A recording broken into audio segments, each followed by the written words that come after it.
Hi, I'm Katya, and I'm here at Commonwealth Holistic Herbalism in Boston, Massachusetts. Today, I'm really excited to share some thoughts about uncertainty, imposter syndrome, and learning herbalism. So recently, we did an interview, and two of the questions that we were asked wove a theme together. And that's what I want to share. The first question was, how do you deal with uncertainty as an herbalist? And I think that the person asking it was probably expecting some kind of like study trick that would help them feel confident enough in their skills that they would not feel uncertainty as an herbalist. Kind of like an antidote to imposter syndrome. But we have this sign in our apothecary, and it says, there's only the hard way. If you know, you know. And I think that applies here. Like, the way of herbalism is uncertain. And I'm not talking about undertraining. Like, obviously, of course, get trained really well. But once you've trained for years, and even once you've been in practice for years, we're all still on a journey with uncertainty every single day of our practice, which sounds kind of a little zen, and actually a little bit, I think it is. So that was the first half of this. And then the second question in this like theme, someone asked about mistakes that new herbalists make and how long it takes you to feel like you know what you're doing, right? Okay, so do you see this theme here? I think that these questions come up for lots of herbalists, especially because a lot of us are practicing alone in our communities. Like, maybe you have herbal friends online, but you might be the only herbalist in your town, and you might feel the weight of that, like solitude and responsibility and lack of peer network. A lot of folks practicing herbalism don't have elders or mentors available locally, and that makes it harder to practice. Of course, a solution is online mentorship, and we've got that for you. In our mentorship program, we meet every week.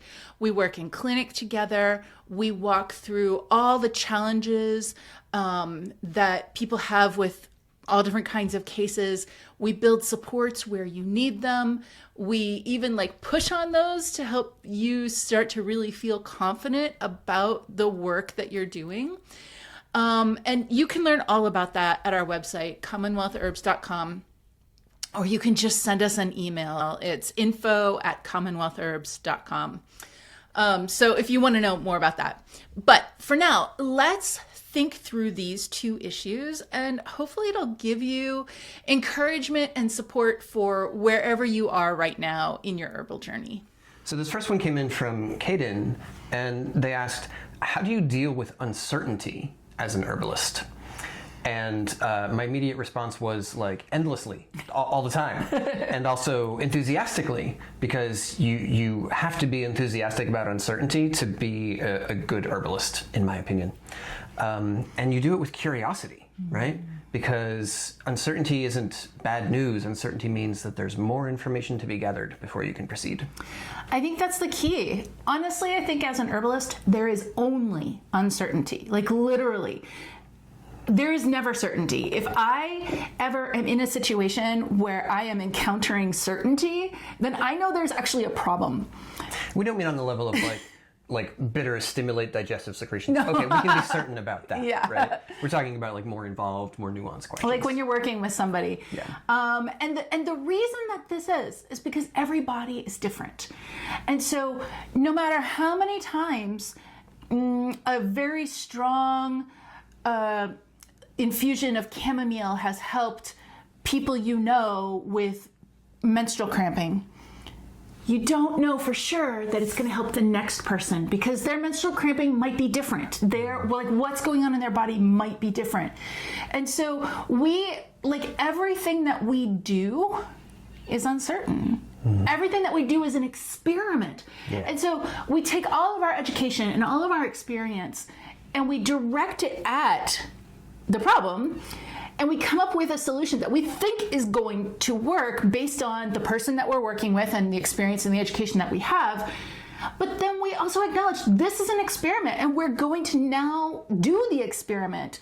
And if it doesn't work, that's not bad. That's data, which is a theme I think we're going to come back to a few times throughout this. Yeah. That's data, and that just means no problem. We just need to make adjustments so that it works right based on the information that we got back. Right. Yeah. We frame our interventions as experiments.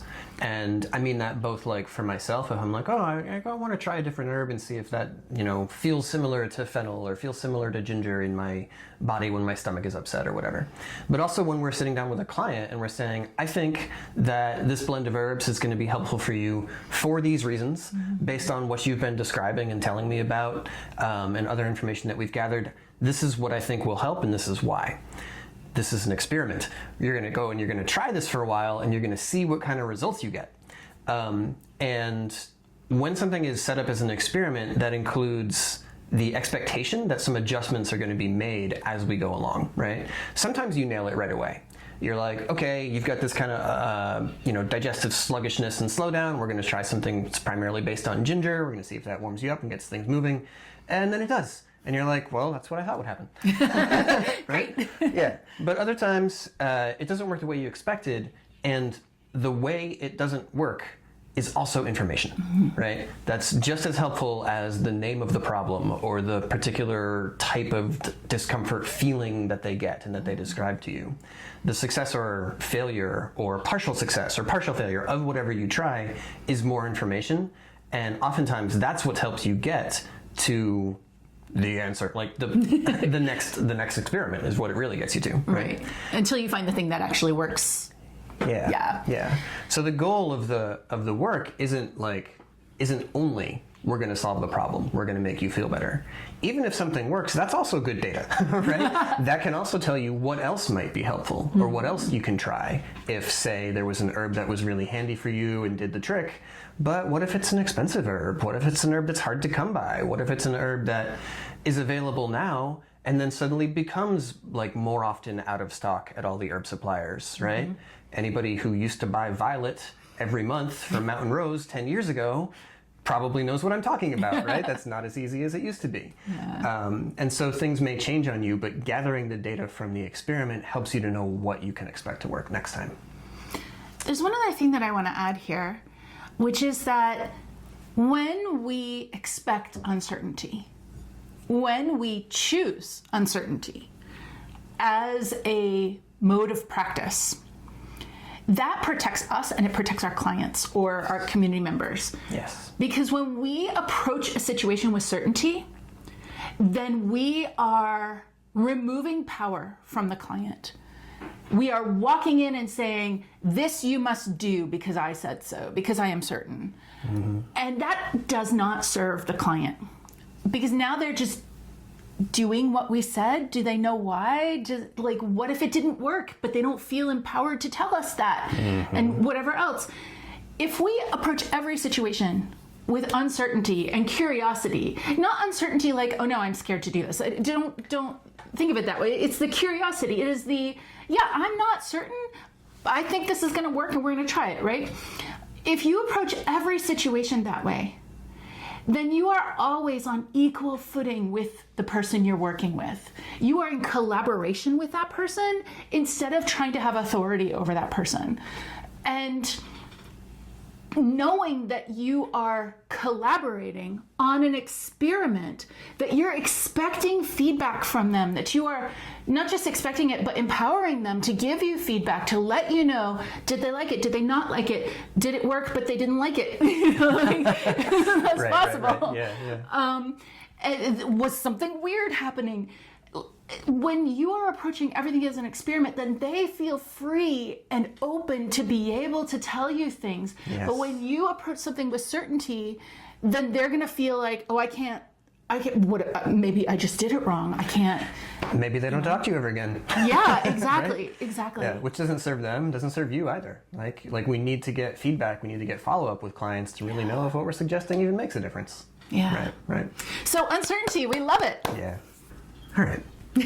Next question. What's from Natalie here? What's one of the biggest mistakes that new herbalists do? And then how long does it take herbalists to feel like they actually know what they're doing in your experience? I love this question. I love both of them, and I love that they fit together, right? So here's some mistakes. One, trying to learn herbalism only from books and lessons. Trying to learn herbalism entirely within your skull. Yeah. Well, I guess your skull has your tongue and your nose in it, so... Like trying to learn herbalism only in your head. Only in your brain, yeah. So you can read a lot of information about plants, and it can be really informative and exciting, and it can open your eyes to new possibilities. And hopefully you're reading it in one of the books that is not the 82% of books that are AI slop. Yes, one hopes, yes. But if you never ever taste an herb, then no matter how many times you've read about the effects of bitters to stimulate your digestive secretions from saliva to stomach acid to bile to pancreatic fluid and all the way through, if you're only reading about that and you've never experienced it, you're missing something. Yeah. If you've never experienced what it's like to take a squirt of cayenne tincture onto your tongue, you're missing something, right? And that can make a really big difference in how well you're able to share this knowledge to other people. Yeah. Yeah. Plus, if you are only learning it in your head, then you are completely trusting whoever it is that's teaching you. And if they're wrong, you don't have any way to find that out. So it's important to try it because that's the verification. Okay, now all bodies are different, and it's possible that you can learn something that just doesn't apply to your body. That is true. But that's a little different than, that actually just wasn't even a thing, Yeah. It's like you got to try it in your body. And without having that kind of experience, then when you run into contradictory claims about an herb, you won't have any way to pick a side. It will remain in the fog of unknowing, and you won't be able to navigate out of there again. Yeah. Plus, if you are only learning in your brain, then you're putting a ton of pressure on your brain to remember every single thing that you learned. Right, yeah. But let me tell you, where do you hold the memory of the flavor of an apple? It's not in your brain. It's in your mouth, right? Like, if I ask you, what does watermelon taste like?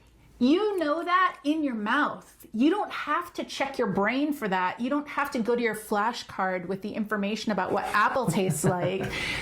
And so the more that you are trying these things in your body, the more that you are holding the knowledge of herbalism in your guts, in your joints, in your nerve cells, in your whatever, because that's where your experience is. Now, okay, yes, of course, your brain is involved in whatever, but it's different than straight up memorization. Right. Yeah.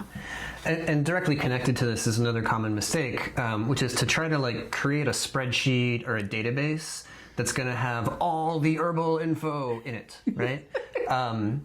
And again, the problem is the excessive focus on collecting information and collating it into a legible format without living it, without doing things with that information, without experiencing it yourself and figuring out and finding the places where the statement on paper gets a little fuzzy in the real world, or the places where that does apply and the places where there's exceptions to it, or things that change the way it functions, or things like that, right? So the temptation is, if I have it all written down and I have it all in a database, then I'll be able to go look it up again later. But it's better to have the lived experience, to understand the limits of your own personal lived experience and how that's going to be different for other people. And that will allow you to generalize and also to respond to new and unexpected circumstances. Did you ever hear the phrase, it's more important to understand the math than to, memorize the math or get the right answer or, whatever? And I think that is, I don't know, I think that's kind of an obtuse statement because I think a lot of people don't like math very much. But it is the key here. It is more important for you to understand the system, understand the full context, because if you just memorize every herb, what are you going to do when you find a new herb and there's no book about it? I don't know, right?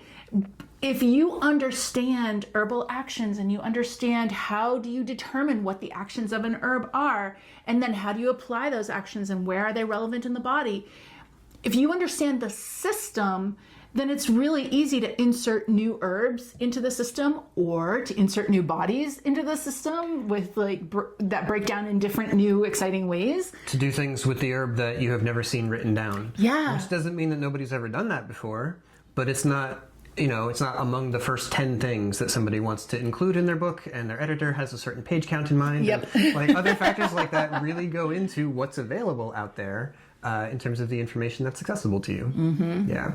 All right. Here's another big mistake. I think we've kind of covered it already, but to try to get certified as a master herbalist as soon as possible. That's a mistake. That is a mistake, right? It's a philosophical mistake because learning fast isn't the way to learn deep, and it's a practical mistake because you are going to get frustrated if you just try to cram in as much information as possible. It's also going to lead you to like skim reading stuff and believing that you've now learned it, but not taking the time to go and prepare the remedy and make 3 different versions of tincture from that same plant material, or to get 2 different batches of plant material from different suppliers and prepare them in the same way and taste the differences and try to figure out why they're there. All those kinds of experiments that really deepen your knowledge and make it real and persistent and flexible. Okay.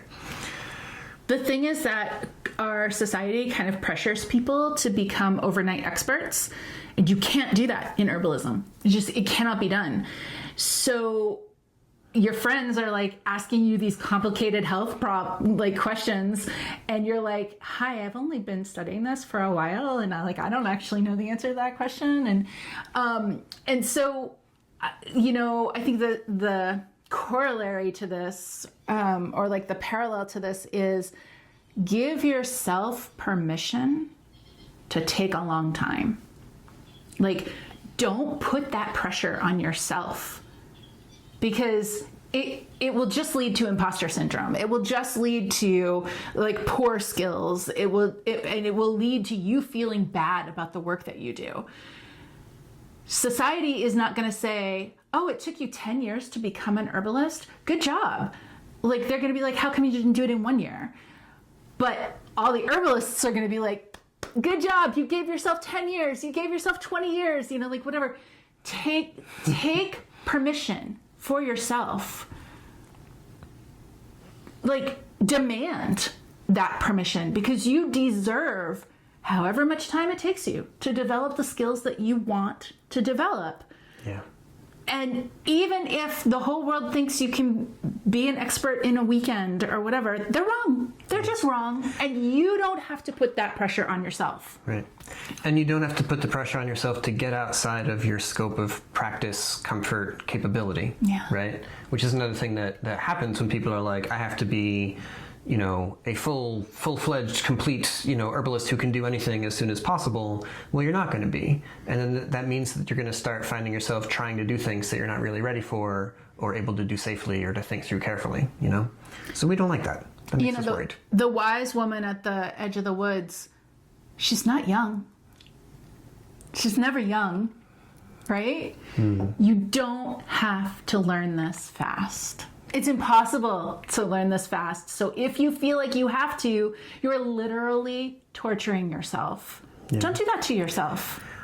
And a really similar thing is to try to do all of the kinds of herbalism at the highest and most professional degree all at once, right? So another common mistake for people starting out with herbalism is like, I'm going to build a clinical practice and an herb shop and a product line and an herb farm, and I'm going to do all of those things in the next year.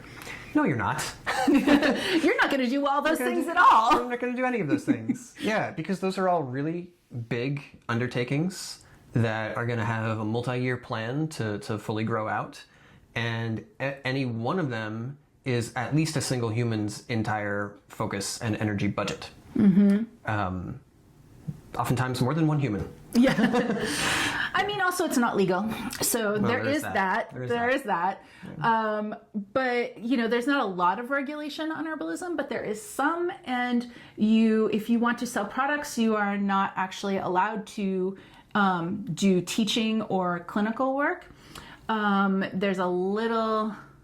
There are maybe some gray areas there with clinical work, but it's, okay, it's the law, it's the regulation.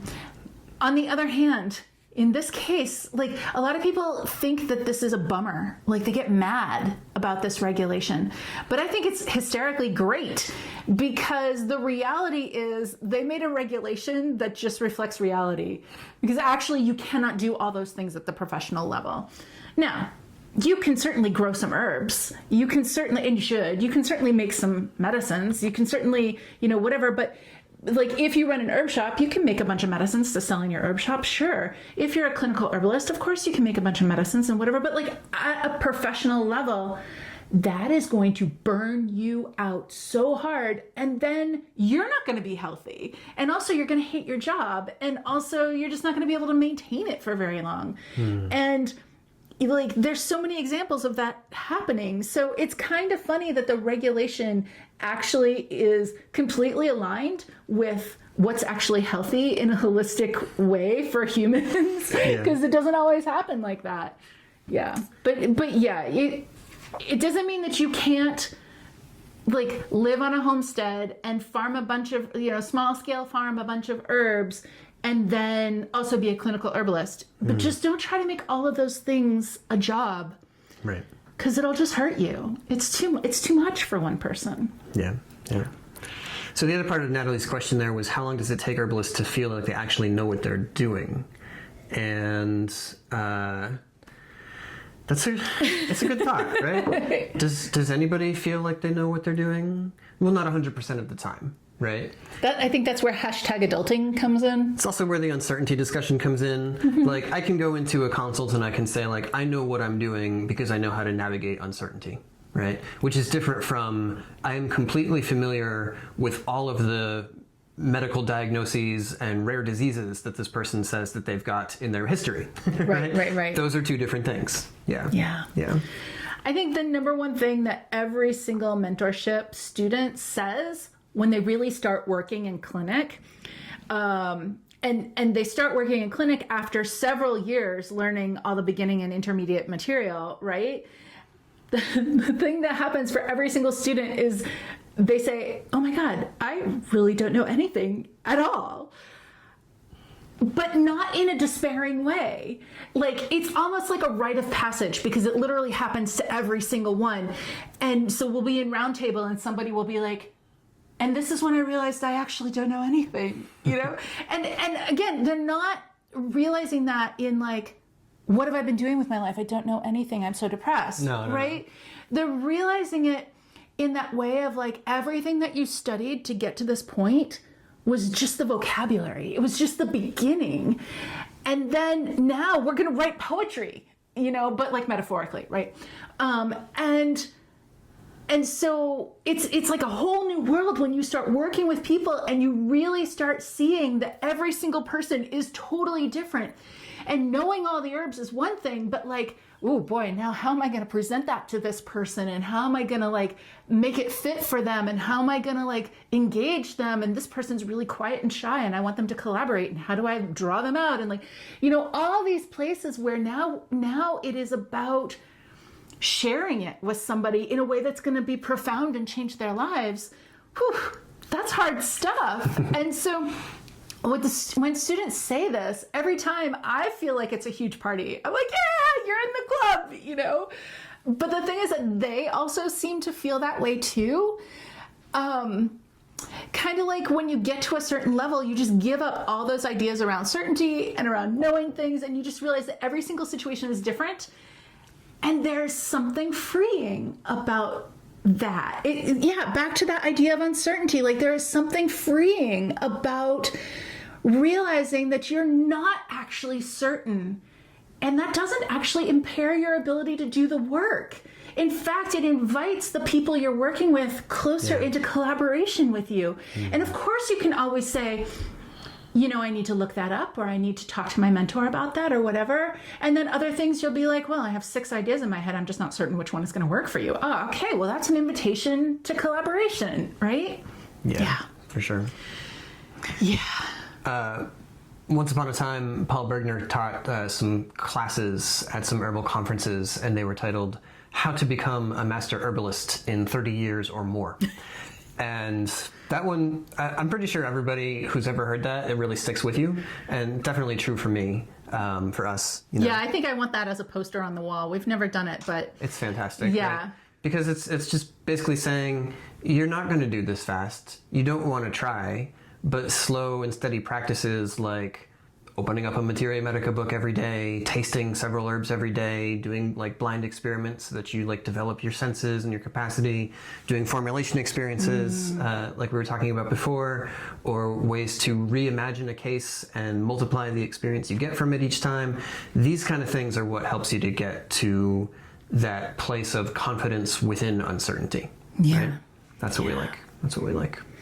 I think it's like that's a really different kind of confidence than beginner's confidence, you know, where you're fresh out of taking your exam for community herbalist or intermediate herbalist or whatever. And you're like, I know stuff. I'm ready. And like that kind of confidence is really different than the confidence in uncertainty, because that first kind of confidence is where we always have to remind students like, hey, listen, you're going to be sitting with a client and everything is going to fly out of your head, and that's okay. That doesn't mean you're not a good herbalist. It just means that right now everything flew out of your head. It'll come back, don't worry. And like the first time that happens to a beginning herbalist, or like a, you know, you just passed the exam and you're like beginning to move forward in your, then it like shakes you. Yeah. And now people are talking about imposter syndrome. It's like, no, you're just coming into this place of learning to practice in uncertainty, and that's a different experience. Yeah. All right. Well, if you listened to all of that and that sounded great, but now you feel like you need to make a training plan, I can help with that. I don't know if you knew, but you can book a Zoom session with me. These are free sessions, and we will talk through your goals, your challenges, how to get you right now to where you want to be in your herbal practice. These are open to anyone. The easiest way to book one is if you go to online.commonwealthherbs.com and enroll in any course. The free courses are fine. They're right at the top of the list. Just grab one. You don't need a credit card if it's a free course. All you need to do is make a username and password. That will set up a student dashboard for you, and it'll put your course right on it. We have multiple free courses. Actually, grab them all. They're great. And you should always test out the free stuff that people give you from their school before you commit to any school, because that helps you know if that school is really right for you or not. So grab one free course, grab all the free courses, whatever. But when you do, you will have a student dashboard set up. And on the left-hand side of that dashboard, there's a menu. Or if you're on your phone, you know, the little menu stack at the top. And about halfway down that menu, it says quick help sessions. If you click that link, it'll take you right to the scheduling calendar so that you can book a session with me, like me personally. Hi, Katya. I will talk to you about this. And we can figure out whatever you need to get where you want to be. So grab that. And if all those instructions were like you're driving and it's too hard to remember it or whatever, then when you get to a place where you can, just email us at info@commonwealthherbs.com and ask anything you want. We are here to help. So next week, we're going to be talking about how to know whether herbal information is trustworthy or not, so that you can learn with more confidence. And until then, this is where Rin would say, take care of yourselves, take care of each other, drink some tea, and get curious about uncertainty. Bye-bye.